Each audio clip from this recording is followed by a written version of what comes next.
Oh my god, tarot, and someone is reaching out. Someone is reaching out, and we're gonna have a look at the who of it all, with the astrology reading cards, and then we're gonna get into a tarot spread, figure out what's guanin. But first, if you like your own personal reading, please check out the description to. I'm off, guys. I need to do a yawn, or one of those like deep yawns, like the with the stretching and the. But I need to. That comes from within, so I can't force it. So, anyways, if you like your own personal reading, please check out the description for a link to my website. And here's your first card. Ooh, Aquarius. Hey. The energy is freedom-loving, rebellious, idealistic, and technological. Air sign, and you know it. Not me. The card. Aquarius is. I mean, hell no. But anyways, Aquarius is very intelligent beings, very unique, very individualistic. They're not ready to commit unless it's like they're calling the shots. Like they're clearly the one calling the shots, right? Then we have Cancer energy. And the energy is emotional, sensitive, caring, and loving. It may concern a family member, a mother, or a child. Cancer energy is water sign, sensitive, creative, souls, thoughtful. They're good. They're good for Taurus because they like to cook. And they're good for Sagittarius because they like to cook. You know? Then you got Gemini. And the energy is communicative, mischievous, lively, witty, and informative. Stimulating exchange is possible. Okay, air sign sandwich, first of all. Or a Cancer sandwich. But like air and water, it's a lot of bubbles. There's a whole lot of bubbles. Now Gemini is giving us communication, so this person's going to be live with it, with the way that they talk. They may embellish stories. They may be a little... I don't want to say two-faced because that doesn't apply to every single Gemini, but like they go from one extreme to the next. One day they felt good, one day they didn't. They're the twins, so they have two faces.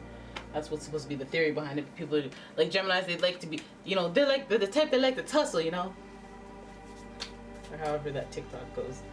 Anyways, before I talk myself into just wherever with, I like you guys. I always say you're fun, okay?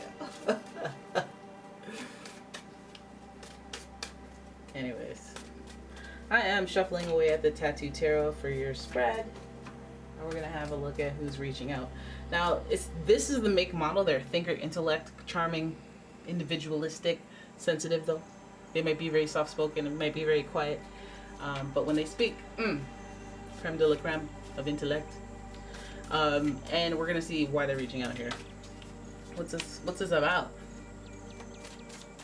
Any clarity and any information for our dear friends at the Association of Geminis?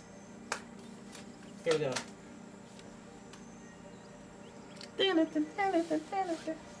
King of Coins. The King of Coins. The King of Pentacles. Seven of Swords in reverse. Knight of Cups, also in reverse. Two of Swords. And finally, the Nine of Coins in reverse. So this is kind of a roller coaster as far as reversals go. Can you see everything? Okay, good. King of Coins, Seven of Swords in reverse, the Knight of Cups in reverse, Two of Swords, Nine of Coins. It's really interesting. You have a goodish balance of cards here. You have everyone except fire. No fire in this relationship. This is weird. Okay, so where is this person coming from? I guess they're coming from a place of like, hey, 1 + 1 = 2, and I miss you, and I'm reaching out. Or they're coming from a place of there's an opportunity here, because the King of Coins is the one that says, hey, this makes sense logistically. I think we should head down this path.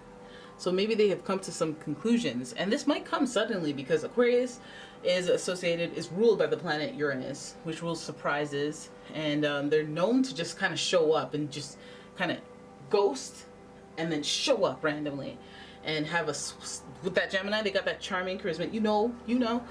They have that way of talking themselves back into your good graces, and that's fine, because when they come at you with that King of Pentacles energy, you already know that there's a mutual benefit. They wouldn't just be like, here's a good thing for you, or just me, because then it would be too good to be true, or you'd see it as like manipulation. Mutually beneficial, let's come at you with some, like they have an opportunity and a reason to be reaching out to you. And perhaps it's unrelated to why there was a disconnect before, or why it's taken so long. I feel like it's because there's some sort of deceit around this. Like if they're offering some type of too good to be true situation, like, hey, I can get you a job that pays $100 an hour, high school diploma, or like, or it's just anything, any example of something that seems too good to be true, or seems like a really great opportunity, and maybe they've thought out all the kinks. I feel like there's an air of deception in there. The Seven of Swords is in reverse, so I'm wondering if some of that deception may be coming from your end, possibly about your agreement, possibly about your circumstances when you tell them, or what you introduce. The information you introduce upon them reaching out may not be what you have to confess to later. But, maybe you were just trying to keep up appearances, or just trying to, like, be like, I'm not letting you know the truth of everything. Hey. And that's okay. That is okay. The Knight of Cups here, I feel like this person's reaching out with an opportunity, but they also have intentions that are romantic towards you. The sensitivity hovers right below that Cancer energy, which would make them sensitive, and it would make them really hesitant to be vulnerable in front of you, as they feel unprotected. They're not going to risk that. And please notice that they're sandwiched in swords, so those are kind of challenging, or more strengthened. There's a facade. Okay, and in the crummy center, the gooey center, is the Knight of Cups trying to offer you some love or some type of romantic gesture. Maybe there's hints, like twinkles in the eyes. Their temperature goes up, little telltale signs, body language, and intuition. But anyways, the swords are here. That deception might just be in their eyes when they say, yeah, I got other plans, And then we have the Two of Swords. There's indecision. Makes it feel like this person is reaching out. They don't really know if they can execute on what they're intending to talk about. Because I feel like there's some charm, charisma, and communication, so it leads you to believe that this person would have no troubles articulating their thoughts. But this Two of Swords means they're somewhat indecisive. They could be on the fence about actually following through with this romantic gesture. That could be the only thing holding them back. I don't know. Do you come at them with something that introduces challenges? Is this thing, the Seven of Swords, deception between you two, gonna create a little indecision on their part, or make them stray from their original intent? What is it? I feel like this Nine of Coins could indicate that they see you being independent, which they admire. Aquarius, what if they thought if they came back, they'd be like able to offer you something, but you're doing much better without them, and they're like, Nine of Coins, oh crap, I thought I was doing well, oops.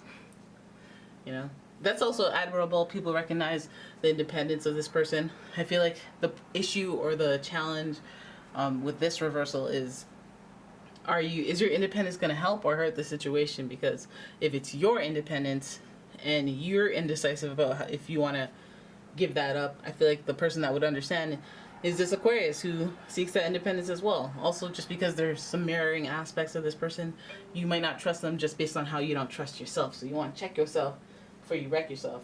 And because karma is real out here in these streets. So if you're putting that out in the world, it might be coming right back to you in the form of a twin flame soulmate connection that's mirroring a bunch of aspects that you're carrying yourself. Now, so this opportunity stuff is going on. This person has some sort of like upper hand power, or maybe authority. Maybe they're like a manager at the biggest Walmart, or the CEO of something, or they got access to free fries. Whatever the king is in your eyes, the Nine of Coins sees this independence as kind of being like in a reverse, maybe delayed, or something about this independence is not working right now. Maybe I am shift supervisor. It's just right now they have me like on thing because of an allegation, but like I'm gonna be it back. It's not like it's a temporary thing. Like I don't even really have to tell you. I can just say that I'm still a manager. You dig? Okay, so Nine of Coins. Usually we see the independent reputation, but we see indecision here, and we see like nervousness. So I guess if they're coming off as confident and like they would, of course they'd say something, then they might not, right now. So for this situation. They might snap out of it later, so don't even worry about it. Don't even trip. Alright, so there it is. That's your reading. I hope you guys enjoyed it. If you did, please give the video a thumbs up and subscribe to the channel. Leave a comment, share the video, and if you'd like a personal reading, please check out the description for a link to my website, as well as a link to my Etsy shop. And I will see you in the next one. Bye-bye.